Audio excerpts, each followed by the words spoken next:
Okay, what's going on, guys, and welcome to a brand new episode of Energized. Ross, Khabib versus Gaethje. It's official, man. It is almost like the end of what we know are three amazing pay-per-views coming up in the UFC. Yeah, We're going to kick things off in the heavyweight division. You get DC versus Stipe. Then you have the mouth-watering fight between Adesanya and Costa, two undefeated middleweights. And then you finish it off with Justin Gaethje versus Khabib for the undisputed UFC lightweight title. Man, like, this is like what fight fans want to see. I just got a chill there. If you are new to the show, make sure to like and subscribe because we're here every week. Ross, the second this was announced, Khabib versus Gaethje, I was like, oh yes. Oh, absolutely. This is going to be such a good fight. It's such an intriguing matchup. People, I think Dustin Poirier was on the first side. People have been saying for ages, if anyone in the UFC can beat Khabib, it's Justin Gaethje. He has the perfect style. His takedown defense is absolutely incredible. He also has heavy hands and he throws leg kicks. They're sort of like the three things that people are like, that's how you can beat Khabib. If you can't take him down, you can do heavy leg kicks, and then if you can knock him out with the hands. And Justin Gaethje is that perfect combination. We all know what Khabib's going to do. Khabib's going to smash. You know what I mean? Like, that's Khabib smash. Like, Khabib is going to try and take Justin Gaethje down, break his will, and absolutely pulverize him into a pulp.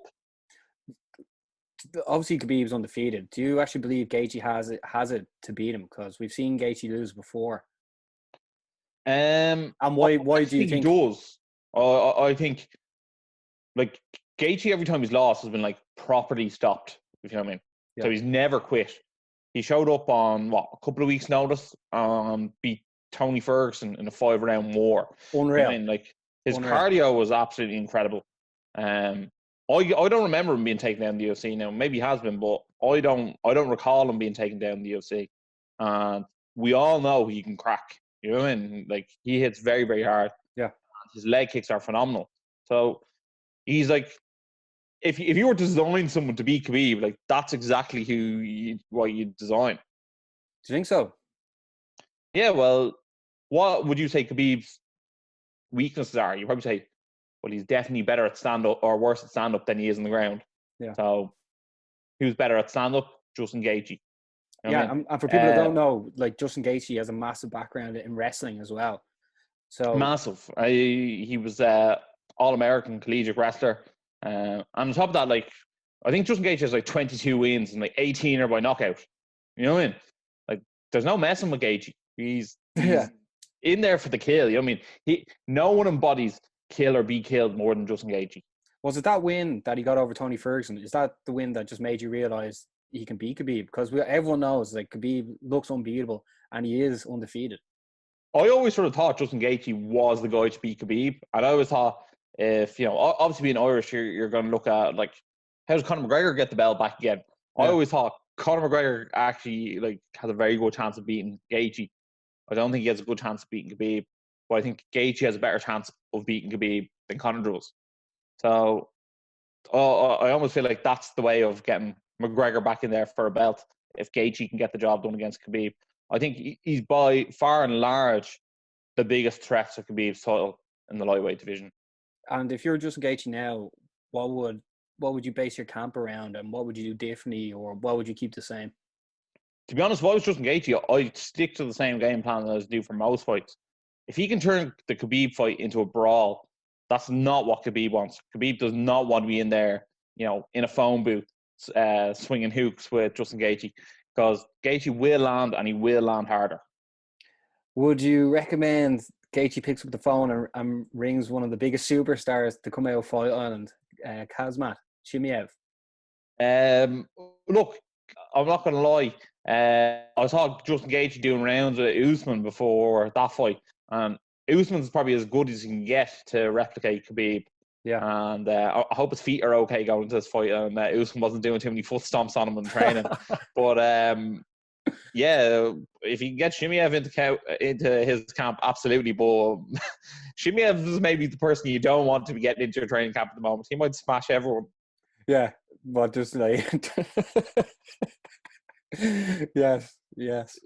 Yeah, so, man, incredible fight. But, like, it doesn't get any bigger.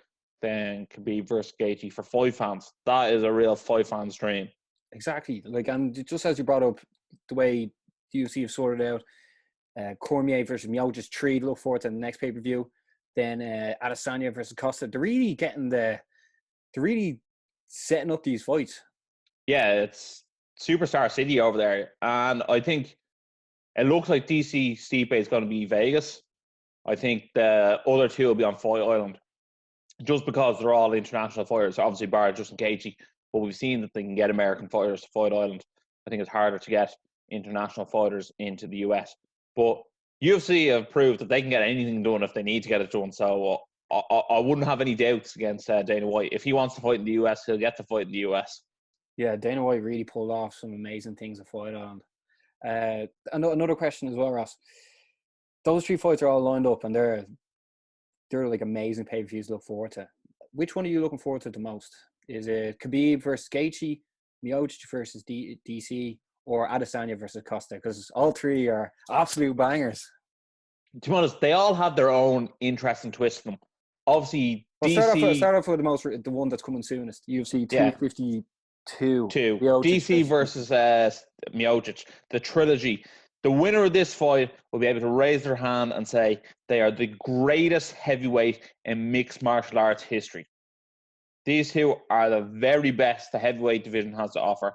And whoever walks out that building with the 13 pounds of gold will be considered the heavyweight GOAT in MMA history. Yeah. I mean, that's a big sort of accolade to claim. Just quickly, what do you think will be the difference in the trilogy? Obviously, DC won the first one, Miocic won the second. This time they're going to be fighting in the Apex, and the octagon's going to be smaller. I think this all leans towards Daniel Cormier. Daniel Cormier is looking very slim these days. I think he's down to about 238, 240 pounds. That's where he came out the first fight. He has endless cardio. You sort of saw him do that clinch 1-2. I don't know if you saw the 2 fights, but like that was like his thing in both fights. That's what got the job done. I can see him getting the job done in this one. He's going to want to leave on a high. And I think most people agree, if you watch the second fight, Daniel Cormier almost threw that fight. He was winning the first 2 rounds and then just started like brawling with Stipe for no reason whatsoever. He's going to have him in the smaller cage. Stipe Miocic is going to need to bring his wrestling shoes. And I don't think he has wrestling shoes that can match DC's. All right. And then, okay, so right now you're thinking DC is going to win the trilogy? I think so, yeah. And my prediction is Daniel Cormier does not retire. We get one more. We get one more out of DC. People can't retire, as we saw over the weekend. Miocic and Little Nog and Shogun, they're like, I'll do it again. I know Little Nog retired, but I mean, he's like, he might get a bit, might get the itch. Might get the itch coming up to Christmas. You know, like Christmas presents are not cheap. Then we'll move into UFC 253, Adesanya versus Costa. This one's for the middleweight title. As you said, both lads are undefeated. This is quality. This is quality. Israel, Stylebender, Adesanya, the undefeated phenom coming out of New Zealand. This man fights like he is in the Matrix. Also, as much as you love seeing him fight, you want to see the entrance as well. It is an absolute event in itself. Then on the opposite side, you have Paulo Borrahina Costa, the eraser. This man destroys people. He will walk you down, and he is a headhunter.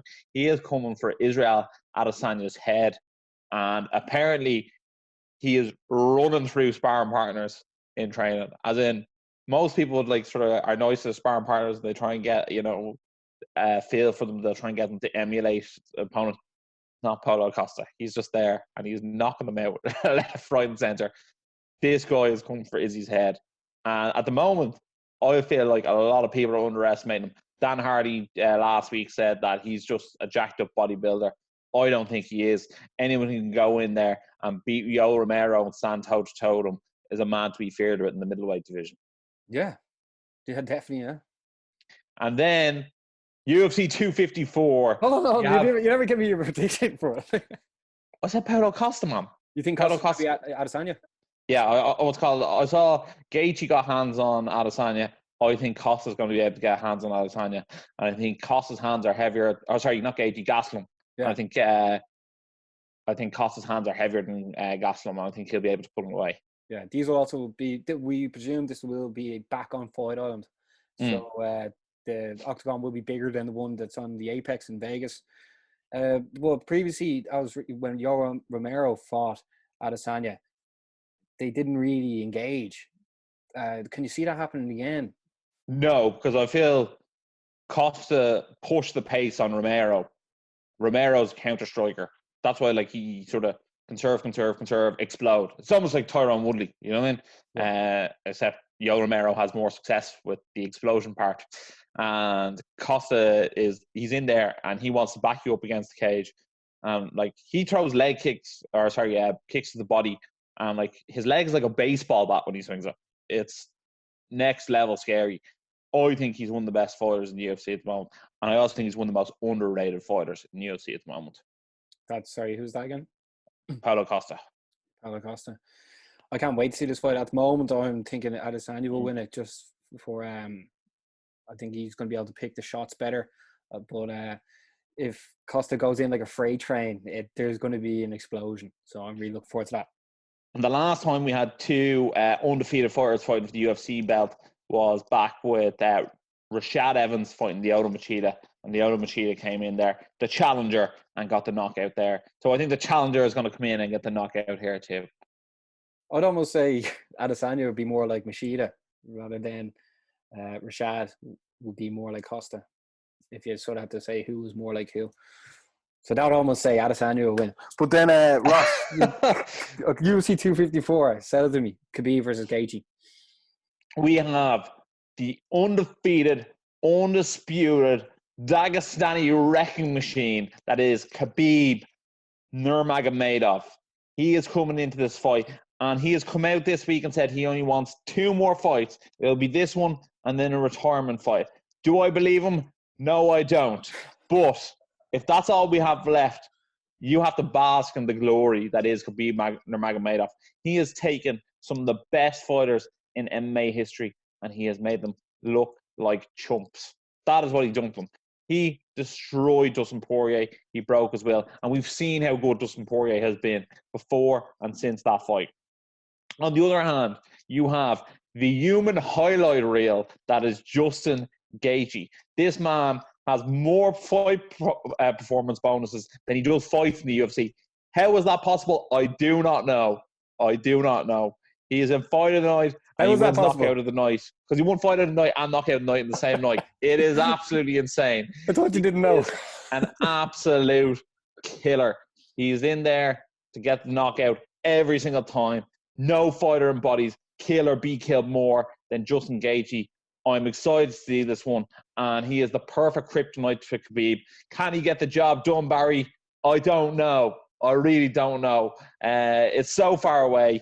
This one, but if I was a betting man, and I am a betting man, I would put my money still on Khabib Nurmagomedov. Yeah, I'd put it on Khabib as well, just because he's undefeated. But this is something I'm definitely looking forward to. Obviously, the fight's far away, so that means there's more chance of people getting injured. If someone gets injured, who steps in? Will it be the notorious one? It could potentially be the notorious one, but I think it has to be given enough time. I don't think he'd step in on 3 or 4 weeks' notice.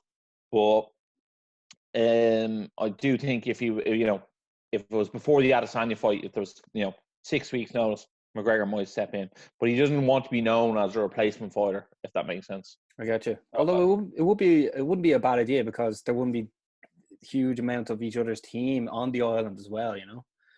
No, it wouldn't. If they were ever going to do the Khabib McGregor rematch, that's probably the time to do it.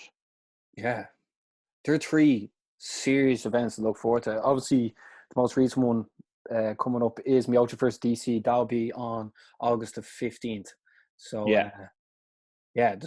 that's some crazy shit to come up. If you are enjoying the show, make sure to like and subscribe and let us know which fight you are looking forward to the most. Because what one are you looking forward to the most? I would say, in terms of the actual fight itself, probably Khabib versus Gaethje. All right, I'm looking forward to it. Like, it's so funny because, you have 2 undefeated guys in the middleweight one, and then, you have the greatest heavyweight fighter of all time. But in terms of, the highest level of MMA competition, I feel like the winner of, the lightweight belt at the moment, if you can beat Khabib, you almost move into pound for pound number one. Yeah, it's great to be a fight fan, isn't it? I'm looking forward to seeing, but I'm looking forward to seeing Adesanya and Costa. That's just so intriguing. I'm like, oh, if they smash into each other, this is something that you can't miss. But Ross, over the weekend it was UFC Fight Island 3. Darren Till took on Robert Whittaker in the middleweight division. Speaking of the middleweight division, it went to decision. Robert Whittaker won this. What did you make of the fight? Yeah, I think we both sort of knew how it was going to play out. We knew it was going to be a technical stand-up affair. And then we both sort of hinted at it that Robert Whittaker, when needs be, will be able to use his wrestling to score a few points and get the decision win. I honestly thought at the time Whittaker might have been able to get the knockout. Obviously, Darren Till was probably the closer to getting the knockout. He did have the knockdown on Robert Whittaker, especially in the first round. But look, Robert Whittaker showed his champion status, and he rallied back to win on points over the 5 rounds. I did score for Robert Whittaker. I did think he won the fight. Well, how did people think he didn't win the fight? I didn't get that. I thought he was at least 3-1 going into the last round. Yeah, it was I actually scored a 4-1 to Whittaker, but like I could see sort of 3-2 to Whittaker as well. But I do feel like Darren Till is like such a likable character that he's one of those people where people are going to score the fight for him, even if they're almost watching it through rose-tinted glasses. I get you. Okay, yeah, I get you then. Yeah, so, but look, again, if on Fight Island they went and the winner is Darren Till, I wouldn't be sitting here telling you Robert Whittaker was absolutely robbed. I would have been like, look, sometimes the judges are a bit shit. It was such a technical fight that it was hard to be that definitive. But sometimes when you're watching a fight and if you're scoring it as you go along, the person you actually think won the fight doesn't actually win it on the scorecards, which is a funny thing to say. I mean, by the time you actually top up your scorecards, the winner isn't actually always the person who you thought won the fight as a whole. Yeah, even in certain rounds, if when it shows the card as in who's the most strikes, they don't necessarily win that round. I think we talked about this in the last show. Yeah, but and rightly so. Like if I, hit you with like 20 jabs and then you hit me with like 15 uppercuts, like the 15 uppercuts are gonna, weigh a lot more than the 20 jabs. You know what I mean? Yeah. So that has to be taken into account. All strikes are not equal. Okay, Ross. Write that down, guys. Write that down. All strikes are not equal. That's your quote for the day. Ross, where do both lads go from here? Because both lads' stock has definitely risen. Darren Till, even coming off a loss, people are still interested in seeing him fight again. But we should start off with Robert Whittaker. Where does he go from here? Because obviously in his previous fight, he fought for the title, lost against Adesanya. Where does Whittaker go from here? And then where does Darren Till go from here? I think Whittaker is in a very interesting spot because if Paulo Costa wins the title off Adesanya, he's potentially in position to get number 1 contender spot. If I was Robert Whittaker, I'd want to go again on that card. I want to fight on the Adesanya versus Costa card. And that's the perfect way to stake your claim for the number 1 contendership spot. Yeah. And there's only 2 other men who could stand across from Robert Whittaker. One being Jack Hermansson and the other being Jared Cannonier.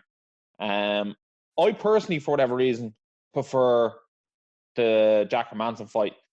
Cannonier seems to be on quite the roll, but in terms of like stardom, putting bums in seats, I don't think Cannonier puts any bums in seats. Well, when was the last time Cannonier fought? Because I can't even remember. I know Jack Hermansson did fight against Gastelum there a few weeks ago. I feel like he beat, I'm going to actually Google as we speak, but I feel like he beat Jacare Souza there recently. That rings a bell. I will give it a quick Google.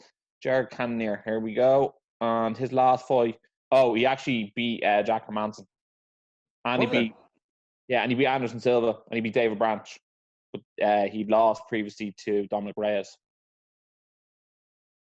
So, he's on a bit of a tear. In fairness, I think him saying he knocked out Hermansson. Oh, yeah, actually, he knocked him out in Denmark. I do remember that. But that was September of last year. Yeah, remember we were hoping Hermansson would win that. Yeah. So, there you have it, guys. We have to look some things up live. We can't know the encyclopedia off the top of our head all the time. Although you do a good job at that, in fairness. I try my best, but again, like, you know, someone who doesn't bring a lot of fandom and then hasn't fought since September, I can't be held accountable for that one. We'll let you Maybe away with this. Cannonier versus Whittaker. Cannonier versus Whittaker, and then how do you feel about that, Basmo? And the winner gets. Well, I like that. And then what does Hermanson do?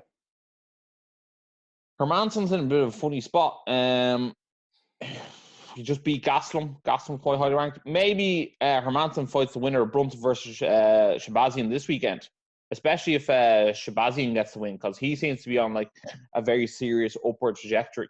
And then what about Darren Till? Darren Till, I actually think Darren Till should fight Derek Brunson, regardless of the result here. I think that's a good fight for him. It's almost like a striker versus grappler matchup. And I think it's a very winnable fight for Darren Till. I think UFC needs Darren Till to be in the win column. Yeah, he's also going to be out for a while with that knee injury as well. Yeah. But what do you think of those fights, Basmo? Sum me up. Like, I mean, that Whittaker versus Till fight was so beautiful. Like, I know it was on very late. Like, depending where you are in the world, where we were, it was very late, and I was just so on edge the whole time because from the first round, the way Till out of nowhere got the elbow in. I didn't even know what happened. It was just like crash, and then Whittaker was down. I was like, that was waiting to happen the whole time because they're both on edge. Whittaker must be a very, very hard person to prepare yourself for. Because at least he did a brilliant job against Till, chopping him down with the leg. So that's something people are going to use from now on. Just keep going for Till's lead leg. Like Absolutely, yeah. That's almost cracked the code there. But both guys are absolute legends. Even after the fight, they were like, see you after, and like it's just cool. I just love this sport so much. It's so cool. This last Fight Island card was like the best Fight Island card, wasn't it? Yeah. We'll quickly go over like Shogun beat Lil Nog for the third time in a row. That was a great fight as well. Performance of the night goes for Fabricio Verdum against Alexander Gustafsson. We both thought Gustafsson will win this, but Fabricio Verdum got the submission in the first round. Shout out to Alex Barza as well. Good armbar, actually, just on Verdum. He called out Fedor after the fight. What you make of that? And also, like, this was the last fight of his UFC contract, but like, has there ever been someone who called out a Bellator fighter after a UFC win? I don't think that's ever happened before. No, I don't know. Actually. And I think that like automatically has cut his ties in the UFC. They're not going to re-sign him after calling out a Bellator fighter. Yeah, he's 41. Although that showed that his previous fight against Onyeka he didn't take seriously. But I think I don't think it was he didn't take it serious, because I really thought about it leading into this fight, and he was actually off for 2 years with a USADA suspension, so like you couldn't actually get the proper rounds in the octagon, so he just came unfit. And it's almost like he did 2 back-to-back camps and then like showed where he's really at against Gustafsson. Is he a free agent now, Ross? Yeah, free agent. I think Fedor versus Verdum, like in Bellator, would be a great fight. And then if Verdum wins, he fights Ryan Bader. Why not? Yeah, like there's something for Bellator. That's great. Yeah, for Bellator, yeah, that's great for Bellator. Then Carlos Esparza won by decision for Bellator. Performance night, Paul Craig got another submission. He's running amok. Alex Cowboy Oliveira, he won as well. Here, by the way, I heard that Alex Cowboy Oliveira has 3 kids with 3 different women that all live in the same road as him. No way. Yeah, what do you make Yeehaw! of that? What do you make of that? Oh, sure. He raises his family like he does his fighting. It's wild. It is wild. Then here, one of the fights we have to talk about. Our gun mate Reece McKee got matched against. Gone into the fight, we were hoping Reece would get the win. He obviously took the fight in very short notice, a week, I think to be exact. But Khamzat Chimaev is the MVP of Fight Island, Ross. What you make of him? For people that don't know. Yeah, 2 appearances on Fight Island, taking on John Phillips and Reece McKee. Khamzat hates UK and Irish fighters. He wants to smash them all. Look, I was actually thinking about Khamzat during the week, and I thought about it a few times. And I was like, where does he come in next? Because I was thinking about it, and you know, the top 5 in the welterweight division: Usman, Covington, Masvidal, Woodley, Edwards, Burns. I think Khamzat's ready for them right now. Yeah, I know. I think you put him in against anyone in the top 15, and he's going in there to get the job done. I think the perfect opponent for Khamzat to fight next is Michael Chiesa. He's in the rankings. He's sort of shown a bit of a resurgence himself at welterweight. Very good grappling. I think that's the perfect fight for Khamzat to take. Do you know what? Do you know what's funny? When I was listening, shout out to the lads in the bash. I was listening to the list of people that they could Khamzat could potentially fight, and when they mentioned Chiesa, in my head, I was like, that's it, because he can fight on the ground, because his last 2 fights have been against strikers. But Ross, for people that don't know who Khamzat is, can you explain what his sort of fighting style is? Khamzat is, as Dana White described him, the perfect combination of Khabib and Robert Whittaker. You know what I mean? And that's his like personality mix as well. He has the grappling skills of Khabib. He gets on the ground, he pummels it, he smashes it. He waits for you to give in, whether it's going to be strikes on the ground or whether it's going to be give up your neck for a choke. And then, Robert Whittaker is more close to his stand-up, I think, and his demeanor. You know what I mean? He's sort of a bit unassuming, and on top of that, he's like very calm and relaxed at all times. Yeah. I think Khamzat is a future UFC champion, and I think it'll be sooner rather than later. Yeah, we haven't seen something like this since Khabib. It's almost as if what? This is more impressive than Khabib. Yeah, it's almost like in Pokemon terms, like Khabib evolved into the bigger version of himself. Khabib is Pikachu and Khamzat's Raichu. Yeah. Look, Khamzat looks like he's going to be an awful problem for everyone. Yeah, he called McGregor out straight after his fight as well, and then McGregor wrote back saying rat lip. Yeah, I saw that. McGregor is just involved in everything, man. Yeah, well, in fairness, did you see during the week Darren Till and Robert Whittaker were being asked questions? They were like, would you drop down to fight Conor McGregor? I was like, yeah. No. It was like, oh, so you wouldn't fight him then? I was like, I didn't say I wouldn't fight him, but I was like, it's not a relevant question. That's like asking, Daniel Cormier, would he fight Mighty Mouse? Yeah, it's never going to happen. Supposedly that's a report from BBC. Oh yeah. Yeah, or else that was you. I'm not sure. I forget which one it was. Although I do find, I think I would find it funny if you got a reporter to go in and like ask the fighters really stupid questions just for like entertainment purpose. Yeah, that's true. There's a couple of like shout out to Tom Aspinall as well with performance of the night, knockout of Jake Collier, and then the English Frank Mir. Yeah, then Nicholas Dalby lost surprisingly as well, but also Francisco Trinaldo defeated Joy Herbert but knockout in the 3rd round. But the biggest fight of the night was Dan Hardy against Herb Dean. Ross, this all stemmed from Joy Herbert being knocked out. Dan Hardy shouted, stop the fight. Trinaldo stood over him. Then Herb Dean was like, carry on. Then he hit him twice, and then it sort of blew up after that. Ross, what you make of this Dan Hardy shouting, stop the fight, sort of creating a bit of a stir? What did you make of this? Well, I think there's 2 points to it. I think this sort of stemmed from earlier in the night. Paul Felder and Dan Hardy were not happy with the stoppage in the Tanner Boser and Rafael Pessoa fight in the heavyweight division. I was completely fine with that stoppage. Boser sort of hit him big left hook and then sort of backed him up against the fence. Your man sort of more like dropped down and was like covering up like that. And that was sort of fine by me. And then the Joy Herbert fight, Joy Herbert was actually winning the 2nd round quite convincingly. He was gone into the 3rd. Trinaldo, who missed weight, throws a big bomb of an overhand left. And it was such a weird shot because it landed like right on the forehead. Yeah. And someone described it afterwards, and I was like, that's exactly what it was like. It was like someone got a hammer and like bonked him on the head, and he went, timber! Yeah. For those of you watching on video, I have my hands up, but like he sort of fell like this, unconscious. And when Trinaldo went and sort of mounted him on top before he threw any strikes, he was a bit hesitant to throw strikes, and threw about 3 or 4 strikes, and then Herb Dean broke it off. But before Trinaldo threw his first strike, all you could hear was Dan Hardy from the commentary box, super loud. I was watching with headphones in. He was like, stop the fight! And I was like, Jesus Christ, who's that? And then obviously Herb Dean did start the fight. I just think from a commentary point of view, that was like quite unprofessional.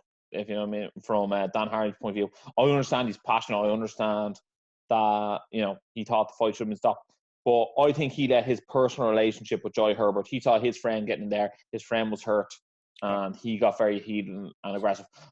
Put it this way, if that was Trinaldo on the ground and Joy Herbert had knocked him out, I don't think Dan Hardy would have been as egregiously upset as he was this way around. And let it go, Herb. Let it go. And I don't think getting in Herb Dean's face after the fight is professional either. Tell him, you do your job, I'll do my job, yada, yada, yada. I just don't think that's a good look for Dan Hardy. I appreciate the passion. I appreciate this. But, like, Dan Hardy has not been on UFC commentary that frequently of recent times. And doing that, I don't think is a good look for Dan Hardy. I know he's called the Outlaw, but that is just not for me. Herb Dean is a very, very good referee. Was the stoppage a bit late? Yeah, probably was. But at the end of the day, when you're like this on the ground and you have your hands up, you know what I mean? The ref is going to try and give you... It was sort of like that. Yeah. So it did look, I suppose from different angles it looked different as well, but they would have seen the same angle. But the ref is going to try and give you, every opportunity to, carry on the fight as well. And if you do have one hand up, like, that sort of gives the referee the assumption that a punch is coming and you're trying to block it. Yeah. Look, he ate a few extra shots. He doesn't seem to be anything wrong with him. But at the end of the day, I think slightly late stoppage. But at the end of the day, we've seen fighters come back from worse positions than Joy Herbert was in. Yeah, you can see it from both sides, I just don't think that was the best way of Dan Hardy doing it. I think he could have, elegantly said that was very, very late stoppage. You know what I mean? Herb, you got that one wrong. And he probably would have got a different response from Herb Dean. But if you start aggressively confronting someone over plexiglass, they're not going to be overly tough with you, especially if, they're not in a position to say it. Yeah, you can see it from both sides, and it's just something that happens. It's just something that happens, and it's just something that happens. That you can see it from both sides. Yeah. But so when are Herb and Dan Hardy fighting? Because Dan Hardy wants to come out of retirement.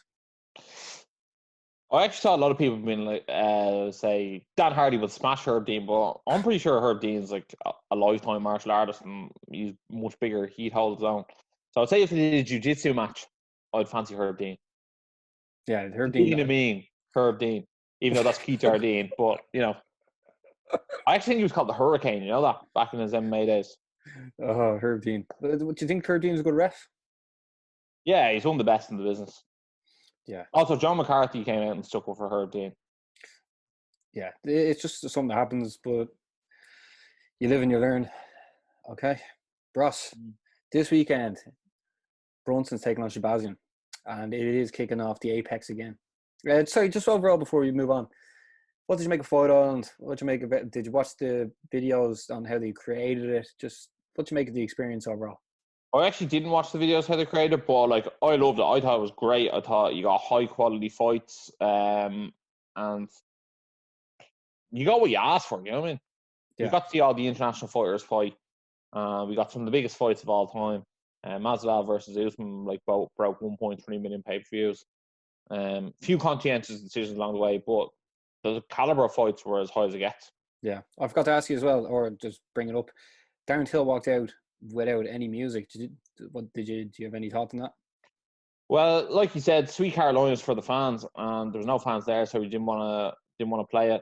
I do feel like with his particular walkout, I understand that it almost makes sense for him. It was sort of fitting for the times that we were in, but then again, you could have had people singing "Sweet Carolina" home. Yeah, it's hard to know. Yeah, Darren Till, he's a very emotional guy, isn't he? Yeah, he really, really is. He wears his heart on his sleeve. Yeah. And at times I actually think that could be his downfall. And that's why I think maybe he'll never get his hands on a UFC belt. I feel like he's missing that 2% sort of champion level that others do have. You see, Darren Till's after coming out of that fight, and I think his stock has definitely risen.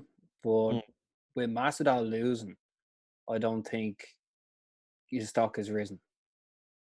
I think people still think he's a badass, but I think people are sort of he's not going to become champion now. Like, I mean, whereas Darren Till's still young, you can still develop in certain areas.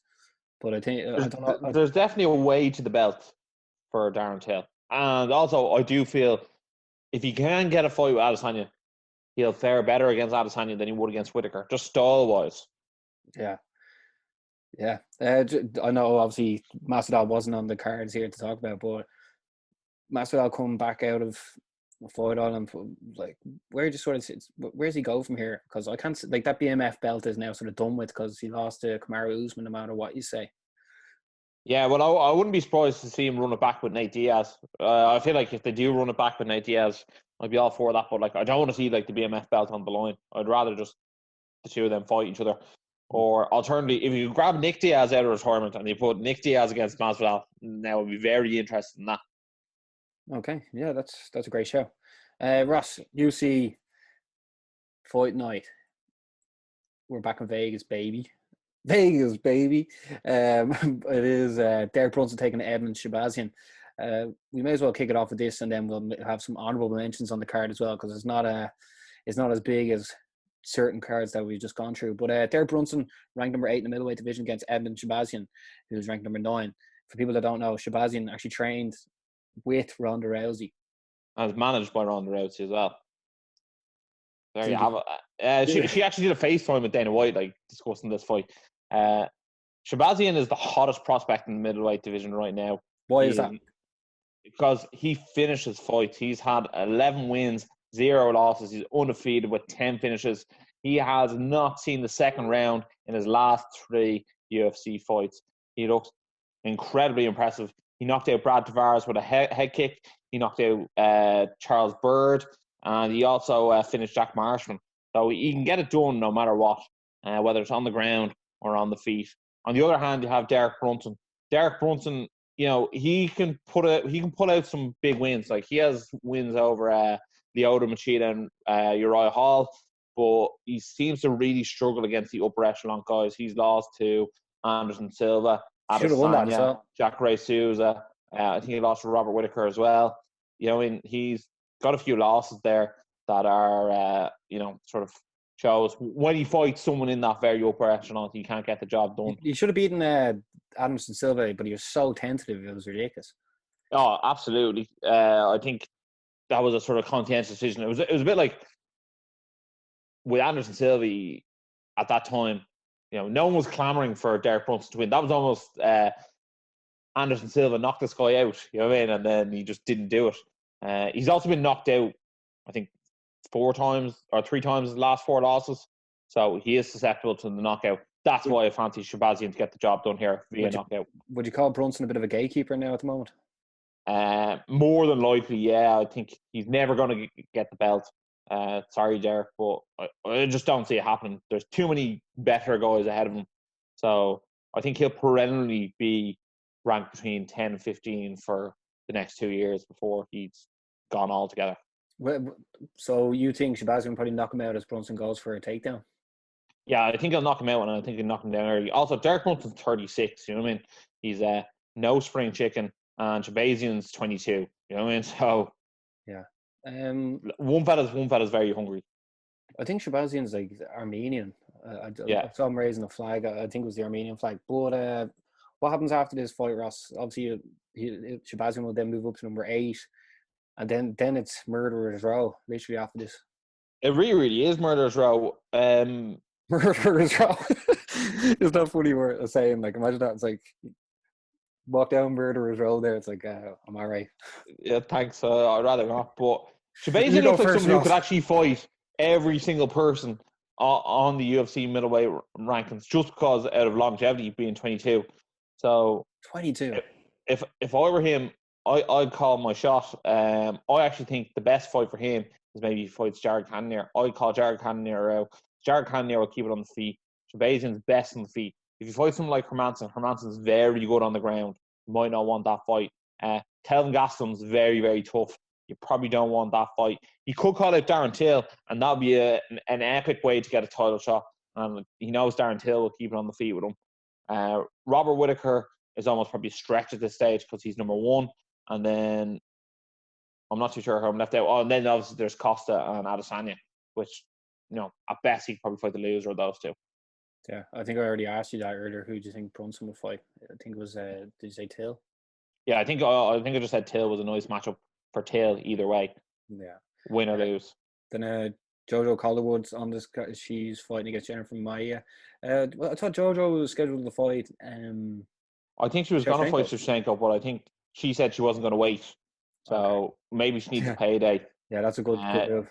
That's a very risky fight for her to take. Jennifer Maia is very, very good in the flyweight division for the women. And I think she might actually lose her shot at Shevchenko. But who knows? It'll be a tight one. Yeah. Also on the card, Vicente Luque is always entertaining in the welterweight division. Lando Venata is taking on Bobby Green again. And then Kevin Holland from Dana White's Contender Series is on this card as well. So, like, there is a few people to look out for. And sometimes it's the cards you don't think are that good actually end up being very interesting. Ray Borg's on the card as well. It seems like he fights nearly every month. I was actually looking at, he fought February, May, and now he's fighting again in August. So shout out to Ray Borg. I think he actually has to fight because his son was very sick. So he has to fight to make those bills. Yeah. Shout out Ray Borg. Lando Venata versus Bobby Green could be a fight of the year contender. Like, those two are wild. Vicente Luque, I expect to get the knockout there against Randy Brown. Vicente Luque is like one of the toughest people to ever put away, and I feel like when it gets sort of round 2 or 3, his hands get like very, very heavy, and people just sort of qual to his relentlessness. Yeah. Then also Dana will be back again this time next week, but Dana White's Tuesday Night Contender Series is on Tuesday, so next week's show we'll be going over that as well. Will that be in the Apex as well, Ross? Would you say? Yeah. I would imagine so. Same here. Then Bellator was back over the weekend as well. Ricky Bandejas lost to Sergio Pettis by decision. Myself and Ross both thought Ricky Bandejas would win this, but Pettis just showed his job done. Showed his experience, really. Yeah, he really did. 29-28, I think, was across all the scorecards. I think Pettis has to fight James Gallagher next, and like, they might as well make it for a belt. Why don't they make that in Dublin? Yeah, that's still scheduled to be. That's still scheduled to be Bellator Dublin in October. They haven't gotten rid of that yet. Also, is James Gallagher going to fight Cal Elner on that card still, or it's still being headlined by Peter Creed? Peter Creedy.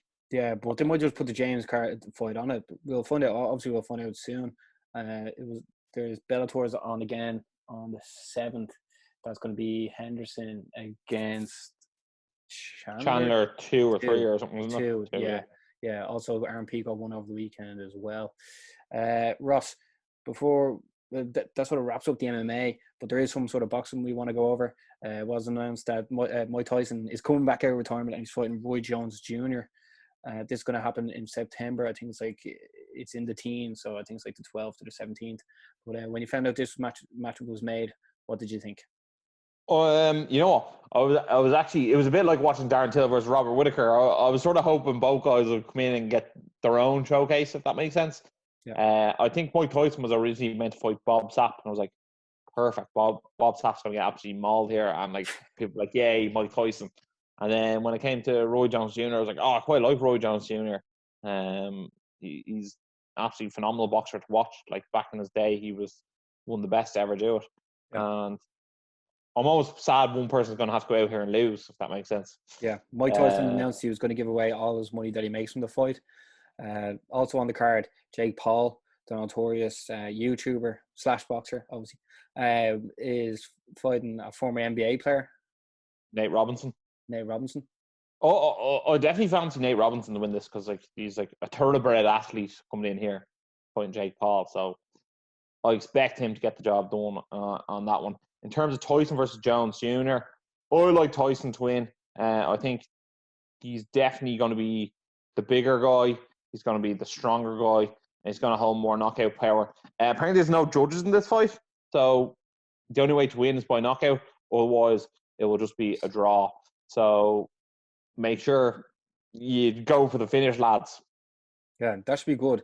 I also heard as well, Eminem, Lil Wayne, and I think Post Malone as well are all meant to be playing.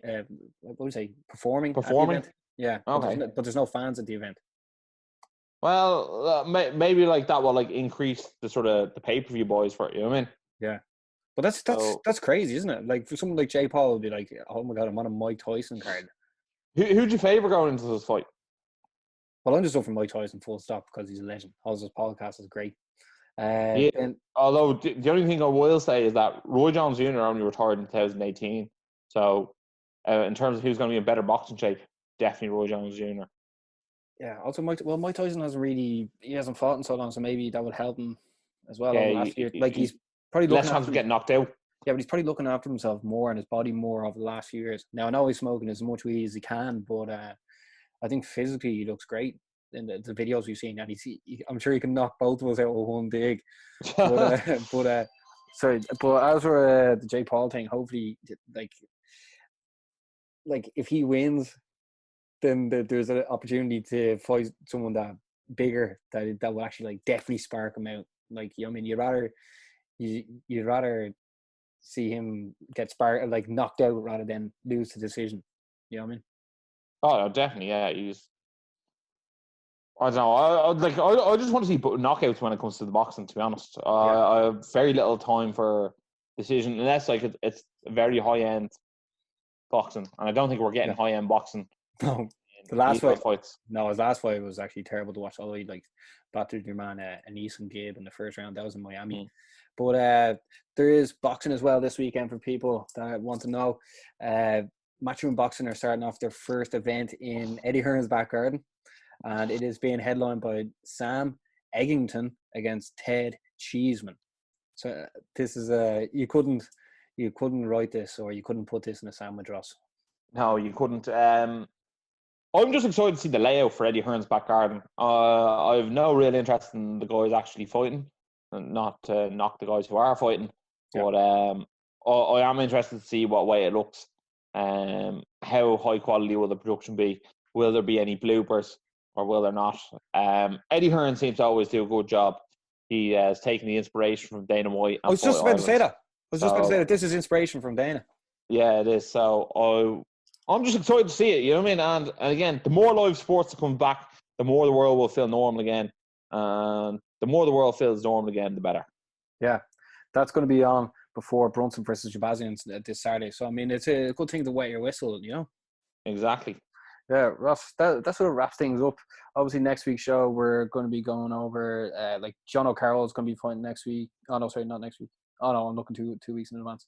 Yeah, we'll just be going over everything, having the crack. If you are new to the show, make sure to like, subscribe, and make sure to tell a friend. Ross, this was a good crack. It was indeed, and we probably should have a football show coming out Sunday soon as well, I think. Yeah. Ahead of the after final. Well, guys, if you did like this video, make sure to like, share, subscribe, and as always, stay energized.